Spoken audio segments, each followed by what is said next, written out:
Perfect participle का मतलब होता है हैविंग के साथ थर्ड फॉर्म, हैविंग के साथ थर्ड फॉर्म। हमारा एग्जामिनर क्या करता है, हैविंग के साथ फर्स्ट फॉर्म लिख के दे देता है, हैविंग के साथ आईएनजी लिख के दे देता है, हैविंग के साथ सेकंड फॉर्म लिख के दे देता है। बच्चे को ये पता होना चाहिए कि हैविंग के साथ इंग्लिश में एक ही वर्ब आती है हमेशा, कौन सी, थर्ड फॉर्म। आज तक अगर परफेक्ट पार्टिसिपल पेपर में आया है तो इसी तरीके से आया है, हैविंग टुक, हैविंग टेक, और बच्चे को कहना क्या है, हैविंग टुक नहीं, हैविंग टेकन।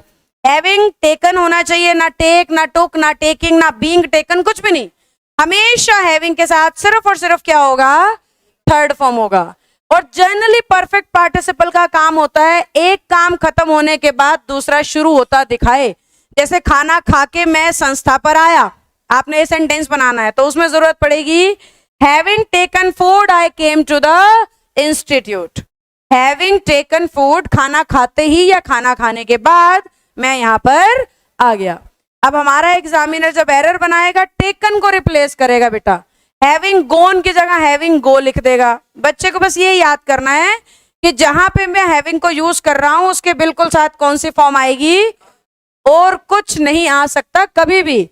और परफेक्ट पार्टिसिपल का काम क्या है, एक के बाद दूसरा काम होता हुआ दिखाना। पहला काम पूरा हुआ, दूसरा शुरू हुआ, या पहला खत्म दूसरा साथ में खत्म। ऐसे एक्शन को दिखाने के लिए किसको यूज करते हैं, परफेक्ट पार्टिसिपल को। जैसे ही हमें हैविंग दिखाई दे जाए हमने ये चेक करना है थर्ड फॉर्म है या हमारी लाइन में नहीं है, हमें थर्ड फॉर्म बनानी है फिनिश की जगह। इतना ही आएगा बस पेपर में, समझ गए। प्रेजेंट पार्टिसिपल कैसे आता है वो भी बता देती हूँ।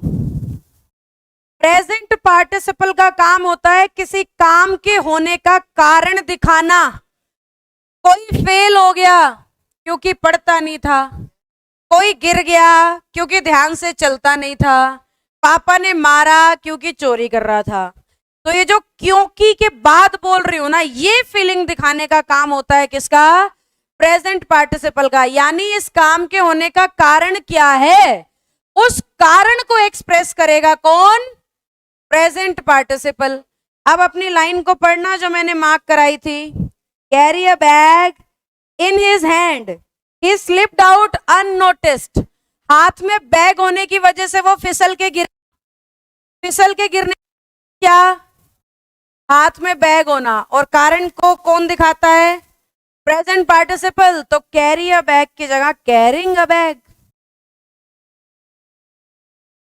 कारण को दिखाने का काम करता है प्रेजेंट पार्टिसिपल, और उसके गिरने का कारण ये है कि उसको बैग पकड़ा दिया भाई, बैग पकड़ा दिया बिना उसकी पहलवानी देखे, इसलिए बेचारा गिर गया। तो इसलिए क्या होना चाहिए, कैरिंग होना चाहिए।